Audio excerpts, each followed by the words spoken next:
আচ্ছা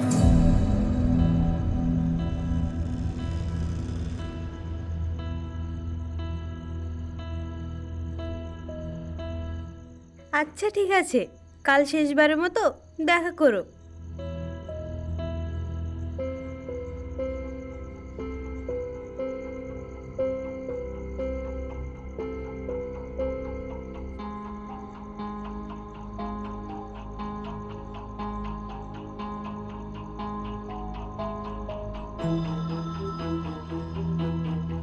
ঘুমিয়ে গেলে নাকি ঘুমানো ভান করছো, যাতে আমার প্রশ্নের মুখোমুখি না হতে হয়? এখন রাত 3টে বাজে শহীদুল। এখন কোনো সুস্থ মানুষ ঝগড়া করে না। লাইট নিভিয়ে দাও, আমার ঘুম আসছে। নীলা, সুস্থ মানুষের কি রাত 2টোর সময় পরপুরুষের অডিও মেসেজ পাই? কাল শেষবারের মতন দেখা করো। এই কথাটা শোনার পর কি কোনো সুস্থ মানুষের ঘুম আসার কথা? তুমি আবার আমার ফোন চেক করেছো? আমি তোমাকে কতবার বলেছি ওটা আমার ব্যক্তিগত ব্যাপার। স্বামী স্ত্রীর মধ্যে কোনো ব্যক্তিগত জিনিস থাকে সেটা আমি আগে জানতাম না। অন্তত বিয়ে 7 বছর পর তো নয়। কার সাথে দেখা করার কথা বলছিলে তুমি? আর কেন আমি জানলে তোমার সব কিছু শেষ হয়ে যাবে? এখন আমি তোমার সাথে কথা বলার অবস্থায় নেই। আমার মাথায় যন্ত্রণা করছে। মাথা যন্ত্রণা? মাথা যন্ত্রণা তো আমার করছে নীলা। এই অবিশ্বাসের বিষ যখন আমার মগজে ঢোকে তখন আমার সারা শরীর নীল হয়ে যায়। তুমি কি চাও আমি নীল হয়ে যাই? তুমি অকারণে একটা তিলকে তাল করছো। তিল? এই রাত বিরিতে একটা পরপুরুষের সাথে দেখা করা প্ল্যান করাটা তোমার কাছে সামান্য একটা তিল? তবে তাল কোনটা নীলা? হাতে নাতে ধরা পড়া। শহীদুল, তুমি বিশ্বাস করো, আমি কোনো পরপুরুষের সাথে কথা বলিনি। মিথ্যা বলো না নীলা। কাল শেষবারের মতো দেখা করো। এই অডিও কলের ভয়েসটা তোমার, মেসেজটা তোমার ফোনে, সময় রাত 2টো। আর কত প্রমাণ চাও তুমি? তুমি বিশ্বাস করো শহীদুল, আমি তোমাকে ঠকাইনি। সময় হলে আমি তোমাকে সব খুলে বলবো। তুমি এখন একটু শান্ত হও, আমাকে একটু শান্তিতে থাকতে দাও। শান্তি? আমার জীবনে শান্তি শব্দটা তুমি আজকে রাত্রে ডিলিট করে দিলে। এখন শুধু সময়ের অপেক্ষা। আমিও দেখি তোমার শেষ দেখাটা কার সাথে হয়।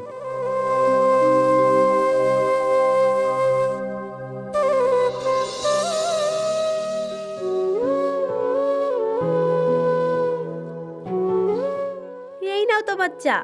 আজ তোমার চায়ে চিনি একটু কম হয়েছে। চাই চিনি কম, সম্পর্কে বিশ্বাসও কম। আজকাল কমের পাল্লাটা বেশি ভারী, তাই না? সকালবেলায় উঠেই কি ঝগড়া শুরু করতে হবে?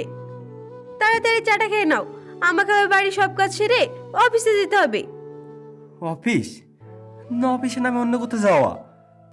আজকাল তো তোমার অফিসের সময় ঠিক থাকে না। তুমি কি আমাকে সন্দেহ করাটা নেশাতে পরিণত করেছো? সন্দেহ না নীলা, এটা আত্মরক্ষা। যেই মানুষটা আমার পাশে শুয়ে অন্য মানুষের সাথে দেখা করা প্ল্যান করে, সেই মানুষটাকে চেনা আমার অনেক দরকার। তুমি কি আমাকে এখনো চিনতে পারোনি শহীদুল? এই 7 বছরেও পারোনি? চেনার তো সুযোগই দিলে না। সবসময় একটা রহস্যের পর্দা আমার চোখের সামনে ঝুলিয়ে রাখলে। আচ্ছা নীলা, ওই লোকটা কে? সে কি আমার থেকেও জরুরি? কেউ কারোর জন্য জরুরি নয়। জীবনে কিছু দায়বদ্ধতা থাকে, সেটা চাইলেও এড়ানো যায় না। দায়বদ্ধতা? বাহ, পরকীয়ার কি সুন্দর একটা নাম দিলে, দায়বদ্ধতা। মুখ সামলে কথা বলো শহীদুল, আমি তোমাকে কখনো ঠকাইনি। তবে এই ওটির মানে কি? আর কেন আমাকে লুকাচ্ছ? কারণ আমি জানতাম তুমি ঠিক এইভাবেই রিয়্যাক্ট করবে। তুমি আমাকে কখনো বোঝার চেষ্টা করবে না, শুধু আমাকে সন্দেহই করবে। আমি সন্দেহ করছি না নীলা, আমি শুধু বিচার চাচ্ছি। এই মিথ্যা নাটকে শেষ কোথায় আমি সেটা জানতে চাই। বিশ্বাস করো শহীদুল, আমি তোমাকে অনেক ভালোবাসি। ভালোবাসা যে তার স্বামীকে পাশে রেখে অন্য পুরুষের সাথে কথা বলে, সেই ভালোবাসার আমার কোনো দরকার নেই। ওগো, চাটা খেয়ে যাও, চাটা খেয়ে যাও। ওগো, আমি তোমাকে কি করে বলি, আমার কাছে আর মাত্র কয়দিন সময় আছে।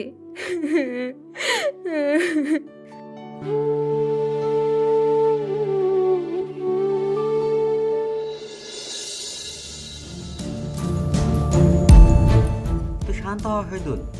এভাবে ভেঙে পড়লে কি সমস্যার সমাধান হয়ে যাবে? তুই হলে কি করতিক শাহিন? নিজের চোখে যখন দেখতিক তোর বউ অন্য কাউকে মেসেজ পাঠাচ্ছে, তুই কি বসিস আঘাতিক? নীলা তো এরকম মেয়ে না, আমি তোকে ভালোভাবে চিনি। চিনি বলে দাবি করিস না। আমি 7 বছর ওর সাথে এক বিছানায় শুয়ে আমি ওকে চিনতে পারলাম না। ও একটা দক্ষ অভিনেতা। হয়তো ওর কোনো বিপদ হয়েছে, না হয় ওর টাকা পয়সার কোনো সমস্যা হয়েছে। কালো ওর অ্যাকাউন্ট থেকে অনেকগুলো টাকা তুলেছে আমাকে কিছু না জানিয়ে। কার পেছনে এতগুলো টাকা ঢালছে ও? তুই কি ওই লোকটাকে কখনো সামনাসামনি দেখেছিস? না, আজকে আমি দেখবই। ও আজকে বিকালে বের হবে, আমি ওর পিছু নেব। আমিও দেখতে চাই সে রাজপুত্রকে যার জন্য নিলে আমাকে ধুয়ে। এসব করলে তো তোদের আরো ভুল বোঝাবুঝি হবে। ভুল বোঝাবুঝি হলে সেটা মেটানো যায়, কিন্তু বিশ্বাস ভেঙে গেলে সেটা আর আগের মতন জোড়া লাগানো যায় না রে শাহিন। আমি আজ সব শেষ করে দিতে চাই।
এই নিন ডাক্তার সাহেব, এই খাবে সব কিছু আছে, যা যা দরকার আপনি সব ব্যবস্থা করবেন।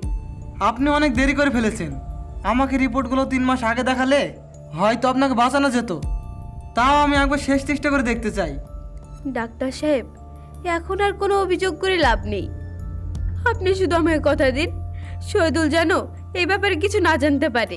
কেন নীলা? ও তো আপনার স্বামী, ওরও তো জানার অধিকার আছে যে আপনার হাতে আর মাত্র কয়েকদিন সময় আছে। ও জানলে এটা সহ্য করতে পারবে না। ও আমাকে হারানোর শোকে তিলে তিলে মরে যাবে। আমি চাই তার চেয়েও আমাকে ঘৃণা করুক। ও ভাবুক আমি যে ওকে ঠকাচ্ছি। আপনি আপনার নিজের চরিত্র বিসর্জন দিয়ে ওকে বাঁচাতে চাচ্ছেন? এটা কি আপনি ঠিক করছেন? ঘৃণা নিয়ে বেঁচে থাকা অনেক সহজ ডাক্তার সাহেব, কিন্তু মৃত পথযাত্রীকে চোখের সামনে দেখাটা অনেক বেশি কষ্টের। আমি চাই ও আমাকে একটা পাপিষ্ট মেয়ে হিসেবে মনে রাখুক। তাতে আমি চলে যাওয়ার পর ওর চোখে জল আসবে না, বরং ও মুক্তি পাবে। আপনার ক্যান্সারটা অনেক ছড়িয়েছে নীলা। কাল থেকে আপনাকে থেরাপি শুরু করতে হবে, না হলে আপনাকে আর। না ডাক্তার সাহেব, এর আর কোনো দরকার নেই। আমি আজ রাতে ওর কাছ থেকে চিরকালের জন্য বিদায় নেব।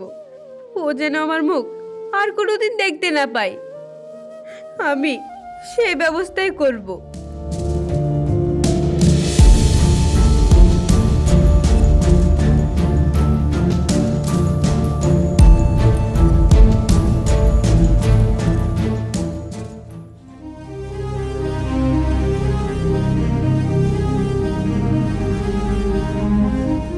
খামটা দিয়ে দিলে তাকে?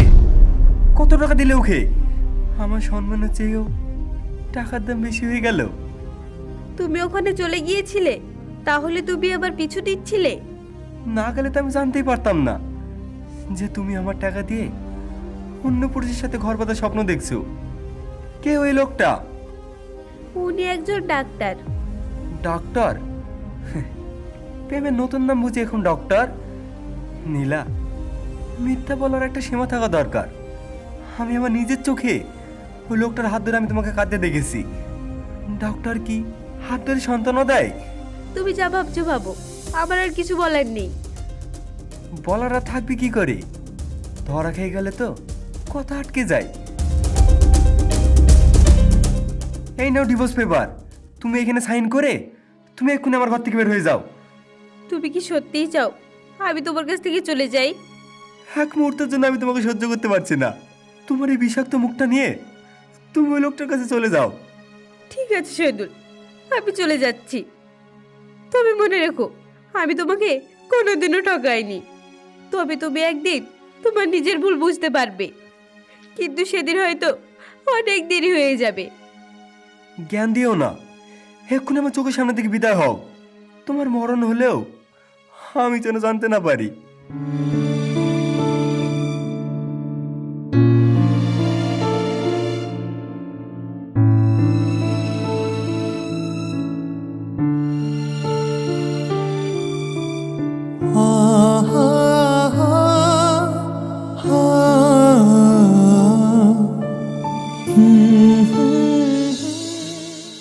নীলা কি তোকে সত্যিই ছেড়ে চলে গেল? হ্যাঁ, বেরিয়ে গেছে। ঘরটা এখন পরিষ্কার লাগছে শাইন, কোনো লুকোচুরি নেই, কোনো সন্দেহ নেই। তুই কি সত্যিই খুশি? তবে তোর চোখে জল কেন? এটা একটা খুশির জল। 7 বছরে বোঝা নেমে গেল আমার বুক থেকে।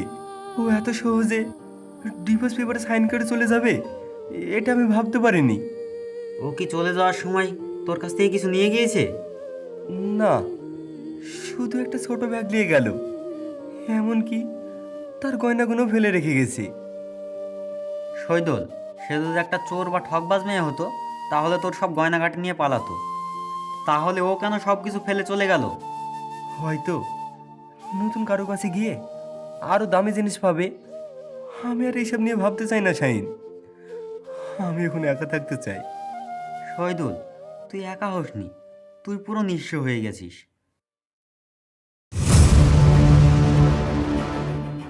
নীলা, নীলা, কি হলো?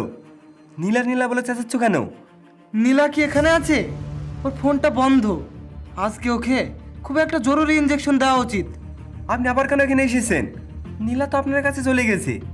আপনাদের পরিকল্পনা সফল হয়েছে, এখন আবার আমার কাছে কি চান? কি বলছেন আপনি এসব? আমি ডাক্তার রিঙ্কু।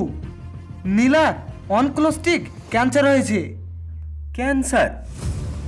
আপনারা কি সবাই মিলে আমাকে পাগল বানানোর দায়িত্ব নিয়েছেন? মিস্টার শহীদুল, আজকে একটা আপনাকে কথা না বললে আমি সারা জীবন আল্লাহর কাছে পাপী হয়ে থাকবো। নীলা এখন স্টেজ 4 ক্যান্সারে আক্রান্ত। কি বলছেন আপনি? আমি তো এর কিছুই জানি না। ও আপনাকে কিছু জানতে দেয়নি, কারণ ও জানতো আপনি অনেক দুর্বল। ও চেয়েছিল আপনি ওকে ঘৃণা করুন, যাতে ওর মৃত্যুর পর আপনি ভেঙে না পড়েন। না, আপনি মিথ্যা কথা বলছেন। আমি নিজের চোখে দেখেছি ও আপনাকে খামে করে কি দিচ্ছিল। ওগুলো ওর সেই জমানো টাকা ছিল। ও বলছিল, ডাক্তার সাহেব, এই টাকাগুলো দিয়ে আপনি আমার শেষ কাজটুকু করবেন।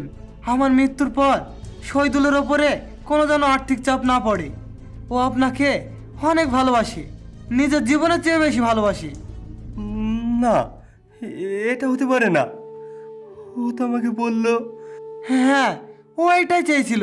আপনি বিশ্বাস করুন, আপনার চোখে জল আটকানোর জন্য ও নিজের সম্মানটুকু বিসর্জন দিয়েছে। কি বলছেন আপনি? আমি তো নীলাকে বের করে দিয়েছি। আপনি ওকে বের করে দিয়েছেন?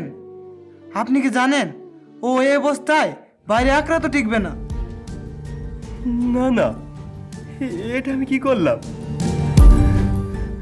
যা করে হোক, নীলাকে আমাকে খুঁজে বার করতেই হবে।